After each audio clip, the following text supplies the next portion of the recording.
말씀은 요나서 4장 1절에서 11절입니다. 요나가 매우 싫어하고 성내며 여호와께 기도하여 이르되 여호와여 내가 고국에 있을 때에 이러하겠다고 말씀하지 아니하였나이까. 그러므로 내가 빨리 다시스로 도망하였사오니 주께서는 은혜로우시며 자비로우시며 노하기를 드디하시며 이 내가 그시사 뜻을 돌이켜 재앙을 내리지 아니하시는 하나님이신 줄을 내가 알았음이니이다. 여호와여 원하건대 이제 내 생명을 거두어 가소서. 사는 것보다 죽는 것이 내게 나음이니이다 하니 여호와께서 이르시되 내가 성내는 것이 옳으냐 하시니라. 요나가 성읍에서 나가서 그 성읍 동쪽에 앉아 거기서 자기를 위하여 초막을 짓고 그 성읍에 무슨 일이 일어나는가를 보려고 그 그늘 아래에 앉았더라. 하나님 여호와께서 박능쿨을 예비하사 요나를 가리게 하셨으니 이는 그의 머리를 위하여 그늘이 지게 하며 그의 괴로움을 면하게 하려 하심이었더라. 요나가 박능쿨로 말미암아 크게 기뻐하였더니 하나님이 벌레를 예비하사 이튿날 새벽에 그 박능쿨을 갉아먹게 하시매 시드니라. 해가 뜰 때에 하나님이 뜨거운 동풍을 예비하셨고 해는 요나의 머리에 쪼임에 요나가 혼미하여 스스로 죽기를 구하여 이르되 사는 것보다 죽는 것이 내게 나으니이다 하니라. 하나님이 요나에게 이르시되 내가 이 박능쿨로 말미암아 성내는 것이 어찌 옳으냐 하시니 그가 대답하되 내가 성내어 죽기까지 할지라도 옳으니이다 하니라. 여호와께서 이르시되 내가 수고도 아니하였고 재배도 아니하였고 하룻밤에 났다가 하룻밤에 말라버린 이 박능쿨을 아꼈거든.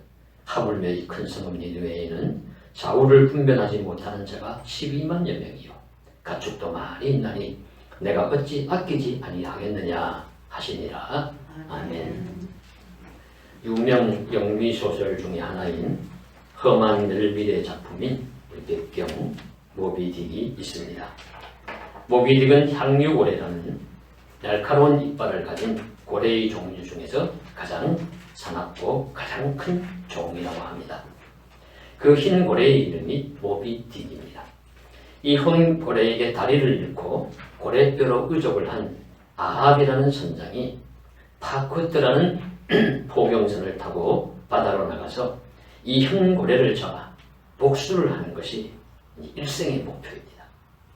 굉장히 의지가 강한 인물로 표현이 되는데 고 장영희 교수 같은 분은 인문과 교수죠. 이분은 이 소설을 읽으면서 본인도 다리가 불편하기 때문에 좀 동일화시켜서 굉장히 의지가 강한 선장이라는 인물에 감동을 받았다. 인간이 이래야 된다. 그렇게 이야기하는 것도 읽어보았습니다. 그런 이제 아합이라는 선장이 흰고래를 잡으려고 일생의 목표로 이제 바다의 배를 타고 쫓아다니는 것이고, 그리고 그 선장을 따라서 이스마엘이라고 하는 한 청년이 바다로 나가서 그 배를 타고 함께 고래잡이에 나서는 것인데, 이스마엘 청년이 화자예요. 나레이터, 말하는 자. 그의 표현으로 해서 상황이 묘사가 되고 모든 것이 다 설명이 되고 이제 소설이 흘러갑니다. 그런데 이 소설에 보면은 이제 이렇게 해석을 합니다. 어떤 신학자가 그 소설에 나오는 백경이라는 고래가 신을 의미한다. 그래서 실제로 이스마엘이 한 청년도 그걸 묘사를 하지만은 고래 전체를 보지를 못해요. 너무 크고 무섭기 때문에 그냥 뭐 물결이 치고 꼬리가 휙 하는 거 보이고 흰 이빨이 드러나는 거 보이고 뭐 지느러미 보이고, 그런데 어디가 지느러미인지 어디가 등뼈인지 분간이 못할 정도로 크고 오묘하고 인간이 싸워서 질 수밖에 없는 그런 존재가 신이다. 그래서 신의 모습을 사실은 적한 설명하는 것이고, 거기에 도전하는 이 아합이라는 선장 인간은 의지가 강하고 그렇게 하지만 결국에는 져서 죽을 수밖에 없는 것이 인생의 운명이고, 그리고 그것을 다 설명하는 이스마엘이라는 청년이 한 자연인, 대단히 이제 묘사를 잘하고 또 고민도 하고 자유를 추구하는 그런 평범한 인간을 잘 모습을 보여주는 것이다 라고 설명을 합니다. 그 소설의 나레이터인 이스마엘처럼 요나서에서 나타나는 요나도 매우 인간적인 그런 인물입니다. 그래서 이 험한 멜빌이 이 작품을 지을 때 요나서에서 영감을 받아서 지었다고 이야기를 해요. 본인이. 나는 요나 성경 요나서에서 이 소설을 지었다. 그래서 이스마엘과 이 성경 자신, 이 소설을 쓴 하만멜 자신을 동일화시키죠. 동일화시켜서 그를 통해서 자기가 하고 싶은 이야기를 지금 풀어나가는 것인데, 그래서 우리가 요나서를 읽어보면서도 정말 그 이스마엘 청년과 같이 아주 매우 이 성경에 나오는 요나는 아주 인간적인 그런 인물입니다. 성경에 나오는 훌륭한 인물들이 많이 있죠. 노아라든가 아브라함, 요셉, 모세, 또 다니엘, 사무엘, 이런 인물들은 매우 믿음이 좋고 훌륭해서 우리가 좀 따라가기가 어렵습니다. 사실 그렇지만은 이 요나는 읽어보면 내하고 비슷하다, 나와 같다 그런 존재라는 것을 알 수가 있고, 그래서 요나와 나를 굉장히 깊이 투영을 할 수 있어요. 그 일치를 시켜가지고 말씀을 읽으면서 또 이 말씀해 주시는 메시지를 깨달을 수가 있습니다. 오늘 말씀은 길지 않은 성경 요나서의 끝부분이기 때문에 전체 줄거리를 잠시 살펴보겠습니다. 요나는 실제적인 인물로 나옵니다. 성경에 북이스라엘 왕국의 여로보암 2세, 주전 800년대에 살았던 그런 북이스라엘의 왕국의 그 당시에 활동했던 선지자입니다. 그런데 하나님이 요나라는 선지자를 불러서 말씀을 주시기를 너는 저 아수르의 수도인 니느웨에 가서 말씀을 전하라. 그 말씀은 회개하지 아니하면 재앙을 받고 벌을 받을 거다. 회개해라 하는 메시지죠. 그런데 요나는 가기를 싫어했어요. 적국의 나라입니다. 대적의 나라이고 그들이 회개하는 것도 싫고 그들이 벌람 받는 것도 싫고 그런 곳에 가서 그들을 대면하면서 말씀도 전하기 싫어가지고, 선지자는 하나님이 말씀하면 자기가 싫더라도 따라해야 되는데, 순종해야 되는데, 요나는 좀 독특한 인물이에요. 그래서 아주 독특한 인물이어서 하나님이 말씀하셔도 자기가 싫으면 하지 않습니다. 하지 않고, 그래서 다시스라는 곳으로, 니느웨라는 곳을 가지 않고 다시스라는 곳으로 이제 도망을 가는 거죠. 그러면서 이제 배 밑창에 가서 아주 편안하게 또 깊은 잠도 잡니다. 그래서 이런 요나를 보면서 먼저 요나라는 인물은 상당히 배짱이 좋은 반항적인 인물이구나. 혹시 저와 여러분은 요나 같은 사람은 아니십니까? 한번 지어보시죠. 자, 그런데 이 요나가 가는 길이 평탄했으면 아마 문제가 되지 않았을 터인데, 가는 길에 바다에 큰 풍랑이 갑자기 일어나고 큰 바람이 쳐서 배가 그냥 넘어가려고 합니다. 그래서 그 안에 있던 사공이나 선장이나 사람들이 살려고 온갖 방법을 다 써도 안 돼요. 그래서 그들이 딱 결론을 짓기를 이거는 신의 노여움을 삼았던 자가 이 배 안에 타고 있기 때문에 이런 일이 일어난 거다. 그를 찾자. 그래서 제비를 뽑는데 공교롭게도 제일 배 아래층에 가서 잠을 자고 있던 요나가 탁 뽑힙니다. 그러니까 요나가 자기는 탁 깨닫게 되는 거예요. 아차, 하나님이 보고 계시는구나. 하나님이 알고 계시는구나. 내가 다 계시구나. 그래 알아서 요나가 이실을 짓고 합니다. 나 때문이다. 나 때문에 바다에 풍랑이 일어났다. 배가 지금 위험하다. 그러니 나를 바다에 던져라. 이 요나라는 사람은 이런 솔직한 면도 있어요. 때로는 인정도 잘하고 포기도 잘하고 그런 면도 있는 것이 또 요나. 또 혹시 우리들의 모습은 그런 것은 아닌지. 그런데 이 요나가 바다에 던져지지만은 하나님이 큰 물고기를 준비하셨다가, 우리가 어린아이들이 설교할 때 고래라고 얘기하는데 성경에서는 큰 물고기로 나옵니다. 물고기를 준비했다가 통째로 삼킵니다. 통째로 삼켜진 요나는 죽지 않고 물고기에서 어둡고 컴컴한 곳에서 회개하며 기도하고 오히려 찬송합니다. 즉 인간은 깊은 고난을 당하면 그때서야 오히려 회개하고 기도하며 하나님을 찾음으로써 믿음이 깊어질 수 있다 하는 걸 보여줍니다. 저와 여러분은 또 어떠신지요? 우리도 인생의 고난을 당하면은 요나처럼 조금 더 믿음이 오히려 깊어지는 그런 모습을 보일 때가 있습니다. 이런 모습은 닮아도 좋습니다. 어떤 상황이든지 기도를 깊이 열심히 한다는 것은 합당한 일이기 때문입니다. 그래서 요나를 통째로 삼킨 물고기는 소화가 잘 되지 않았는가 봐요. 이게 소화가 돼야 속이 더 부룩하지 않을 텐데 소화가 안 되고 그냥 있으니까 속이 더부룩하고 물고기도 구토를 하는지 그냥 토해내게 되어서 어떤 육지에 토해내게 돼서 요나가 살게 됩니다. 그리고 다시 사명을 받아 또 다시 니느웨로 가서 결국에는 말씀을 전하게 되는데 메시지의 내용은 회개하지 않으면 40일 지나면 이 성이 무너질 거다라는 하나님의 말씀입니다. 그런데 이 니느웨라는 성이 너무 큰 성이어서 3일을 다녀야 다 다닐 수 있는 길인데 거리인데 하루를 다니면서 말씀을 전했는데 놀랍게도 니느웨 백성이 왕으로부터 백성의 동굴에 이르기까지 다 회개했다. 죄에 앉아 회개하고 우리가 잘못했다고 그렇게 회개하는 놀라운 역사가 일어났다는 것이죠. 그러니까 하나님께서 이 사실을 보시고 기뻐하시면서 진노하시려고 하셨던 것을 재앙을 내리시려고 하셨던 것을 재앙을 내리지 않는 거예요. 마음을 돌이켜서 재앙을 내리지 아니하시고 뜻을 돌이켜서 내리지 않는다는 말씀이 요나서 3장까지의 말씀입니다. 이러한 상황에 대하여 요나의 반응이 어떠한지 그 요나는 하나님께 항변하고 고집을 부리는 요나의 모습이 오늘 말씀에 나타나는데 그런 모습을 보시고 하나님이 또 책망도 하시고 달래기도 하시고 설득도 하시는 내용이 오늘 읽은 말씀입니다. 그래서 오늘 우리가 먼저 함께 말씀 나누고자 하는 것은 하나님의 선지자가 자신이 전한 하나님의 말씀에 대하여 순종적인 반응이 나타나면 좋아하고 기뻐해야 마땅하는데 어찌하여 요나는 말씀이 증거되었는데 순종하고 백성들이 회개하는데 싫어하면서 오늘 말씀에 보시면 요나가 몹시 싫어해서 매우 싫어해서 성내었다 이렇게 표현하고 있느냐 하는 것입니다.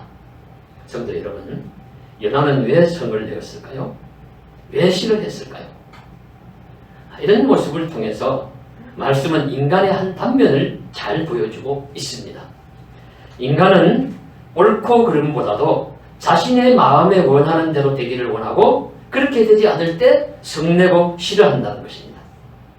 만일 사람이 자신이 생각하는 대로 자신이 좋아하는 대로 되지 않는다 하더라도 전체의 유익을 위해서 또는 다른 누군가에게 덕이 되고 선이 되면 잘 수용할 정도로 의로운 분별력과 객관성을 가지고 있다면 인간 사회는 악이 많이 사라질 것입니다. 싸움과 다툼도 전쟁도 많이 줄어들 것입니다. 그러나 사실이 그렇지 못할 때가 많습니다. 사람은 연하처럼 생각하고 연하처럼 행동합니다. 의롭고 선한 것을 분별하는 것은 다음 문제입니다. 내 뜻대로 내 생각대로 되지 않으면 성내고 싫어하고 원망합니다. 물론 다 그런 것은 아니지만 대개 그런 경우가 많이 나타납니다. 그래서 내 의도대로 되지 않더라도 하나님께 영광이 되고 많은 사람들에게 유익이 되고 공동체의 선을 이루고 나라가 잘 되고 교회가 평안하고 가정이 복된 길로 나아가면 수용하고 협력해야 합니다. 그런데 그렇지 않지요. 자기 고집 주장하고 자기 주장만 하고 자신의 뜻만 관철시키려 하고 집단 이익, 당파적 차원에서 협조하고 협력하고 그것 되지 않으면 분노하고 절망하고 이거 합당하지 않은 자세입니다. 차라리 내 뜻대로 되지 않더라도 하나님께 영광, 나라와 교회와 가정과 많은 사람을 복되게 한다면 함께 찬송하고 협력하고 기뻐해야 함이 옳습니다. 그런데 인간은 요나처럼 되기 쉽습니다. 그러니까 요나는 하나님이 명령하시니 억지로 니느웨의 회개를 외쳤지만 그들이 회개하기를 원치 않았죠. 원수의 나라 적국의 백성들이 벌받고 멸망하기를 원했습니다. 그러니 이 요나와 같은 자세는 우리가 합당하지 않다 깨달으면서 하나님이 말씀하십니다. 요나야, 내가 성내는 것이 옳으냐? 다 이르기십니다. 그래서 함부로 불쑥불쑥 성내는 것은 옳지 않죠. 의롭지만 자기 감정에만 익숙한 분별력 없는 성냄은 조심해야 합니다. 그래서 야고보 사도는 야고보 1장 19절에 내 사랑하는 형제들아 너희가 알지니 말하기도 더디하고 듣기도 더디하고 듣기는 속히 하고 말하기는 더디하며 성내기도 더디하라. 사람의 성내는 것이 하나님의 의를 이루지 못함이니라 말씀하시고 있습니다. 성내기를 더디하라고 했고 사람의 성냄이 하나님의 의를 이루지 못한다고 말씀하셨습니다. 물론 의로운 성냄, 의로운 분노가 있긴 하지만 매우 드뭅니다. 대개 우리의 성냄은 의롭다기보다는 하나님의 영광과 공동체 덕을 위하기보다는 내 뜻대로 되지 않는다고, 내 마음에 들지 않는다고 성내는 경우가 훨씬 많지 않습니까? 돌아볼 일입니다. 첫 번째 오늘 받을 메시지는 이것입니다. 진실한 의로움을 분별치 못하고 자신의 뜻이 맞지 않다고 성을 내는 것은 합당치 않다는 것을 배우라는 말씀입니다. 이와 함께 사람의 성내는 것이 하나님의 의를 이루지 못한다는 말씀도 기억하십시다. 그리하여 종종 그저 내 뜻대로 되지 않는다고 성을 잘 내는 우리 자신들이 깊이 회개하는 시간이 나타나야 될 수 있을 줄로 믿습니다. 둘째로 요나는 자기 고집이 센 인물입니다. 선하고 옳은 것에 대하여 굽히지 않는 고집은 칭찬받을 만하지만 옳지 못한 것에 대해서 끝까지 주장하는 고집은 못되는 것입니다. 요나의 성품에는 그런 고집스러운 면이 있습니다. 그래서 하나님이 요나야 내가 성내는 것이 옳으냐 하는 말씀은 책망의 말씀이기도 하시면서 위로하고 달래는 말씀이기도 하세요. 오늘 말씀 보시면 뭐 그러면서 벌을 주시는 건 아니지 않습니까? 요나에게. 그런데 이 요나가 이 하나님의 말씀 듣고도 자기 할 말만 다 하고요. 이런 마음 같아요. 아이고 의로운 것을 하는 건 내게 관계없어요. 내 뜻대로만 해주세요. 이것이 인간의 모습 아니냐. 자기 뜻을 어떻게 하는지 만질 알고 때를 씁니다. 그래서 오늘 보시면은 하나님이 벌을 안 내리시고 자기 말씀 듣고 회개하고 그러면 감사해서 고국으로 돌아가면 돼요. 가지는 않습니다. 가지는 않고 이 니느웨 성이 멸망하는가 나는가 하나님이 벌을 내리시는가 안 내리시는가 한번 두고 보자. 그래서 초막을 짓고 성이 잘 보이는 곳에서 지켜보고 있다는 겁니다. 그렇게 요나는 한성질하고 고집이 셉니다. 그 하나님이 실물교육을 시키시려고 그 요나가 초막을 치고 있으니까 거기에 박넝쿨을 하나 자라게 있어서 다 그늘을 지고 덮어리게 하시니까 낮에 햇빛이 쬐어도 그늘이 지고 시원하고 좋은 거죠. 아이고 시원하다. 이런데 그 다음날 이 벌레를 보내가지고 벌레 먹어서 박넝쿨을 죽이고 말라버려. 그리고 어느 날은 더구나 또 하나님 더 뜨겁게 뜨거운 동풍을 불게 하셔서 날씨를 덥게 만드셨어요. 그러니까 요나가 더워서 땀이 나고 하늘은 햇빛은 내리쬐고 그러니까 곤해가지고 정신이 혼미해져가지고 하나님께 또 불평하고 원망합니다.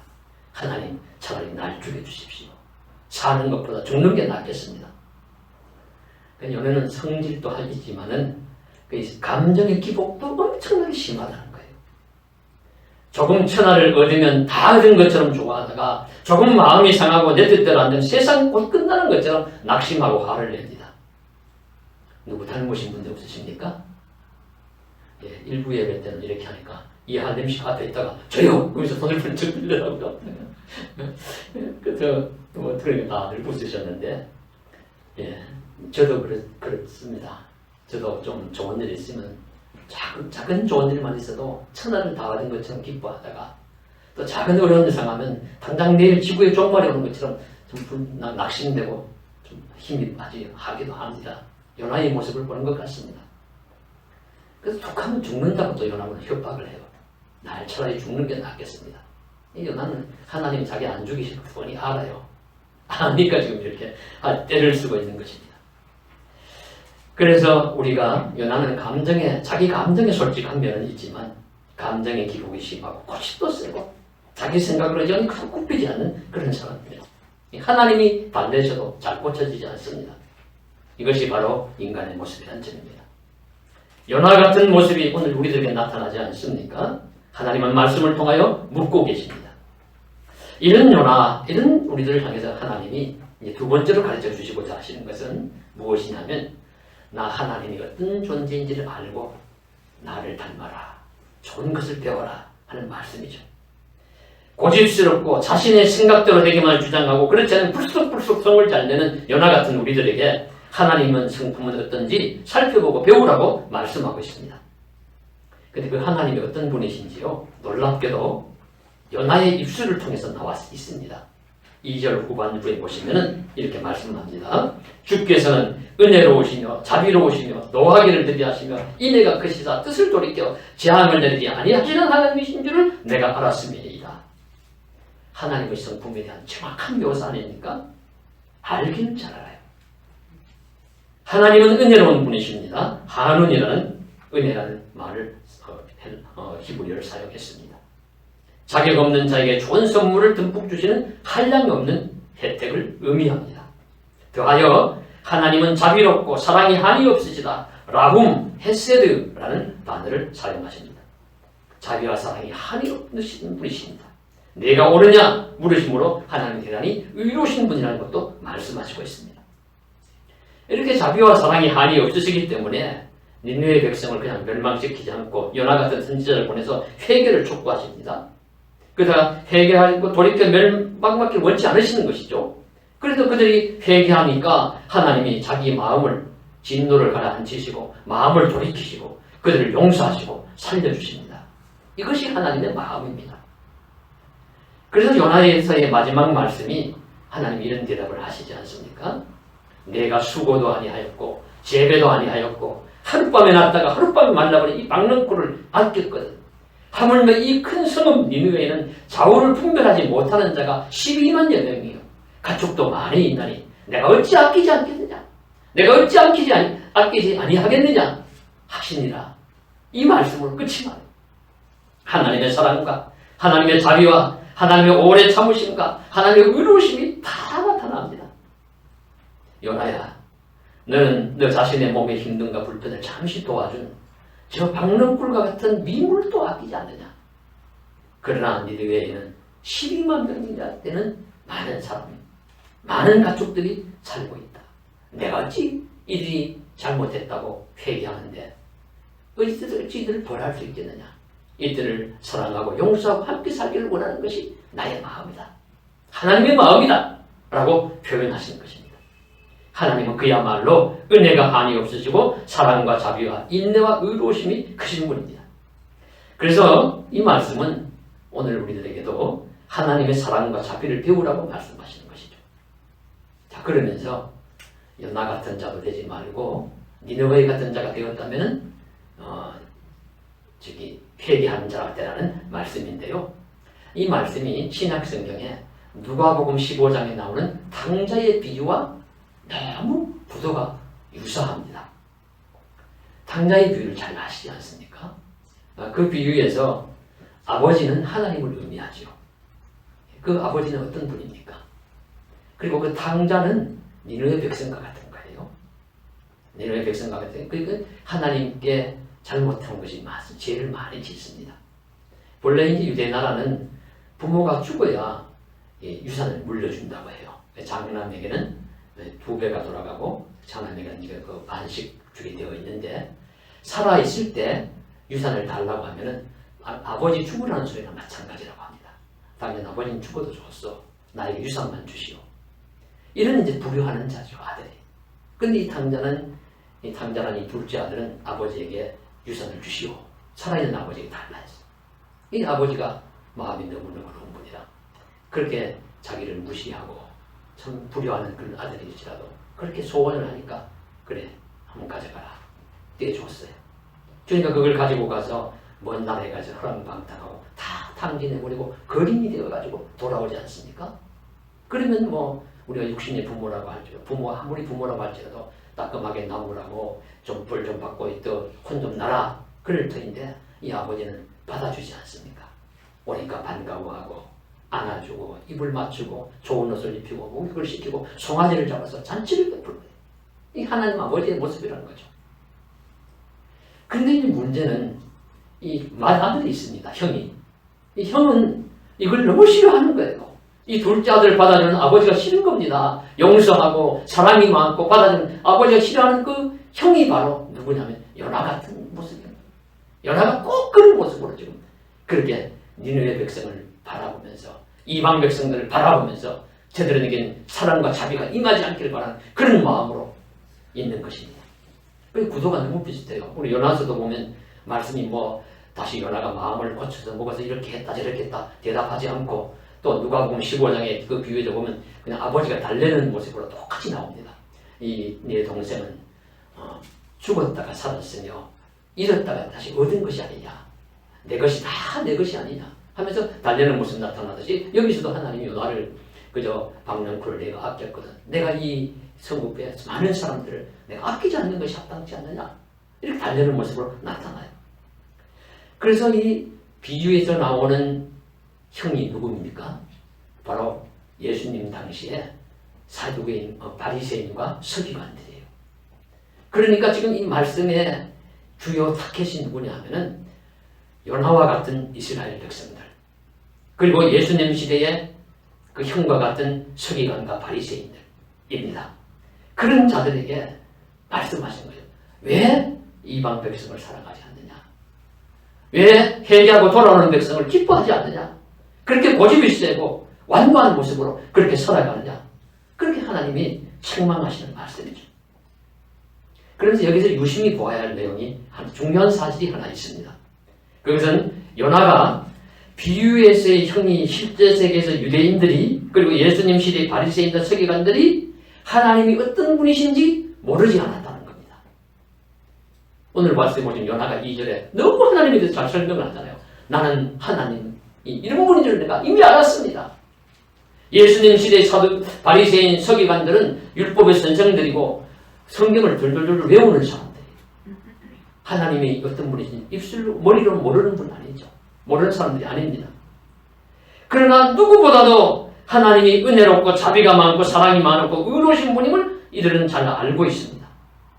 그러나 그들은 하나님의 은혜와 사랑과 자비를 실천하지는 못해요. 그렇게 할 생각조차도 잘 없습니다. 이 모순이 인간에게 있는 것입니다. 특히 신앙인이라고 하는 우리들에게도 잘 드러날 수가 있습니다. 사랑과 자비를 머리로는 알지만 가슴으로는 살아내지를 못하는 것입니다. 입술로는 고백하지만 손과 발은 하나님의 사랑과 은혜와 의를 실천하는 데서 멀다고 할 수가 있습니다. 고 김수환 주기경이 이런 말씀을 남긴 것으로 전해집니다. 머리와 입으로만 하는 사랑에는 향기가 없다. 머리와 입으로만 하는 사랑에는 향기가 없다. 그리고 자신의 삶을 돌아보면서 사랑이 머리에서 가슴으로까지 내려오는데 가슴으로 내려오는 데까지 70년이 걸렸다. 그렇게 말했습니다. 물론 겸손한 표현입니다. 그분은 로마 가톨릭의 주기경으로서 자신의 성직의 권위나 영광보다는 가난하고 약한 자를 많이 돕고 주님의 사랑을 실천했던 분으로 잘 알려져 있습니다. 그러면서 자신이 자신을 돌아볼 때 은혜와 자비, 사랑을 머리로는 알고 입술로는 말은 잘했지만 진정한 가슴으로는 실천하지 못했다. 그런 겸손한 고백이죠. 그래서 이것을 실천하는 데는 머리에서 가슴까지 내려오는데 70년이고 일평생이 걸렸다. 그렇게 이제 이야기를 합니다. 그만큼 우리가 머리로는 알지만은 마음으로 손과 발로 실천을 하기는 어렵다는 것을 지금 이야기하고 있는 것입니다. 요나나 유대인이나 서기관 바리새인만이 아니라 오늘 우리들도 하나님의 성품을 담고 그 사랑과 자비를 실천하는 것은 결코 쉽지 않습니다. 머리로는 알지만 가슴으로까지 내려오지 못하는 사람, 입술로는 잘하지만 손과 발로는 실천해지지 못하는 자비심, 힘이 부족한 것이 우리의 삶이 아니냐. 이 말씀을 읽으면서 돌아보아야 합니다. 그래서 예수님도 그러하셨고 사랑과 자비를 실천하는 분들은 무슨 큰 것을 하려고 하지 말고 작은 것부터 하라고 권합니다. 목마른 자에게 물 한 모금 주고 배고픈 자에게 빵 한 조각 주고 병들거나 옥에 갇힌 자를 찾아보고 이런 작은 사랑의 삶이 곧 주님 내게 한 것이다. 우리 마태복음 25장에 분명히 말씀해 주시고 있습니다. 죽전 사거리에 기독교 서점이 하나 있습니다. 여러분도 가보셨죠? 저도 아주 드물게 한 번씩 갑니다. 급하게 살 것이 있거나 기독교 용품이나 성경 단종 그래 가는데 가서 보면서 그 사장님이 장로님인지 집사님인지 모르겠어요. 물어보지도 않았고 성도님이신지 성도님은 분명하신데 물어보진 않았지만 제가 이렇게 보면서 그분이 장사하는 모습을 보면서 저렇게 장사해서 어떻게 살아갈까 이런 생각이 들어요. 좀 보이기도 좀 선명하게 이렇게 보이시지만은 가면은 물건을 사면 DC를 해줍니다. 할인을 한 10% 정도가 해주세요. 그리고 또 물어요. 이렇게 보고는 목사님입니까? 그래, 목사님입니다. 그러면 그럼 거기서 또 깎아줘요. 그래서 이제 그런 마음이 있어서 제가 얼마 전에 또 오랜만에 살 일이 갔습니다. 갔는데 뭐 서로 와 드물게 가니까 얼굴은 서로 모르고요. 그래서 저를 사서 이제 계산을 하려고 했어요. 하니까 아닌가 거기서 이렇게 치더니만 한 10%인지 얼마를 또 깎아줘요. 그러니까 또 다른 분에게 또 하는 것처럼 저를 딱 보면서 목사님입니까? 물어요. 제가 아닙니다. 예. 제가 뭐 그렇다고 어디 가서 목사나 기독교인인 걸 손해 본다고 해서 제가 거부한 적 없습니다. 저는 부족하지만은 어디가든지 나타내지만은 거기서 그래 그것이 자동 반작으로 나왔던 거는 물건값 깎아주지 말고 내인데 값 다 받으라는 그런 뜻이었습니다. 그래서 그 내고 왔습니다. 무슨 말씀이냐 하면은 참 이 시대를 살아가는 우리들 오늘날 뭐 소상공인이나 어려운 사람들 이렇게 뭐 살인당 이런 것들에 가서도 아무것도 알뜰하게 깎는 것도 마찬가지야. 좀 그렇게 사주시고 이유가 되신다면은 또 우리가 필요하다면 뭐 작은 것이지만은 뭐 부족하지만 예수 그리스도의 이름으로 사랑을 실천하고 살아가는 것이 합당하지 않느냐 하는 말씀이죠. 머리로는 알지만 삶으로 실천이 잘 안 되는 시대를 우리가 살아가고 있기 때문입니다. 화려한 말의 잔치는 숭배하지만 진실한 손과 발의 수고가 사라진 이 시대를 우리는 살아가고 있지 않습니까? 성경은 연하의 모습을 통해서 그런 우리들을 교훈하십니다. 예수님 시대의 비유의 형과 같은 모습의 서기관과 바리새인들을 주님은 꾸짖고 삶의 자세를 바꾸라고 말씀하시는 것입니다. 만일 우리가 형과 또 연하와 같은 모습이라면 오늘 주님이 말씀하시는 것을 들으면서 많이 변화가 되어야 있을 줄로 믿습니다. 이제 끝으로 하나님이 오늘 말씀하시는 질문을 우리 각자에게 다시 한번 던지며 우리 삶을 비추어 보기를 원합니다. 하나는 회개하는 니느웨에 벌을 내리시지 않으시는 하나님에 대하여 찬송은 고사하고 오히려 화를 내는 요나에게 하나님은 내가 성내는 것이 옳으냐 질문하십니다. 오늘날 우리들도 진위를 정확하게 가리지 않고 의와 불의를 제대로 분별하지 않은 채 내가 원하는 대로 되지 않는다고 내 마음이 좋아하는 방향이 아니라고 싫어하며 성을 내며 살지는 않는지 돌아볼 일입니다. 또 한 번 하나님은 내가 성내는 것이 옳으냐고 말씀하십니다. 책망의 말씀이기도 하시지만 달래시고 위로하시는 음성이기도 합니다. 수많은 사람과 도시의 생명도 아끼지 않는 내가 내 자신에게 잠시 육체의 도움을 주었다는 이유로 하나의 식물에 불과한 박능풀을 아끼고 그것이 말라버린 것에 대하여 마음 상해하여 성내는 것이 합당하냐고 질문하시는 것입니다. 우리가 세상 살면서 어찌 성도 나지 않겠습니까? 화난 일이 어찌 없겠습니까? 오죽하면 화로 인하여 화병까지 드는 사람들이 있고 잠 못 자는 사람들이 있고 그로 인해서 술이나 합당하지 않은 방법으로 해소하려 하다가 몸을 망치는 사람들까지도 있습니다. 그럴지라도 우리는 하나님의 달래심의 음성을 듣고 마음을 가라앉히기를 원합니다. 하나님을 믿고 예수님이 힘쓰셔 주시면서 선으로 이루어질 것을 기다리면서 우리가 올바른 분별력으로 낮은 자세로 연하가 물고기 뱃속에서 기도하던 그 심정으로 돌아가서 그 상황으로 돌아가면 우리가 참지 못할 일이 무슨 일이 있고 함부로 우리가 분노하면서 또 잘못할 일이 무엇이 있겠습니까? 그래서 낮은 자세로 겸손한 마음으로 하나님을 향하고 세상을 바라보며 올바른 분별력을 가지고 자신의 작은 불편을 잘 견뎌내고 다른 사람에게 넓은 마음으로 대하는 자세, 그런 자세를 갖추면서 하나님이 기뻐하시는 삶을 살아갈 수 있기를 간절히 소망합니다. 마지막으로 세 번째 하나님의 질문은 니느웨의 수많은 사람들과 동물까지도 하나님이 아끼시는 것이 마땅하지 않느냐고 하나님이 세상을 아끼시고 사랑하는 마음을 표현하십니다. 우리는 연하와 같게 될 수도 있고 둘째 그 형제 중에서 형의 모습을 갖출 수도 있지만 때로는 우리가 둘째일 수도 있고 니느웨 백성일 수도 있어요. 회개하지 않으면 그냥 멸망받을 그런 자일 수도 있습니다. 그러나 회개했을 때 용서하시는 하나님은 나를 용서하신다고 바라보면 우리가 그런 자들을 바라보는 관점과 눈이 바뀔 수 있습니다. 그래서 예수님의 비유에서 형도 될 수 있지만 어떤 사람들은 둘째 아들과 같은 부류에도 포함될 것이니 거기에 내가 포함될 수 있으니 나를 용서하시고 나를 한이 없는 사랑으로 기뻐하시는 하나님 앞에 우리가 무릎 엎드려 경배하며 하나님을 찬송하면서 믿음으로 사람과 자기 가운데 살아가는 하나님의 사람들이 되어져 주실 줄로 믿습니다. 그런 은혜의 삶이 되기를 주의 이름으로 간절히 소망합니다. 기도드리겠습니다.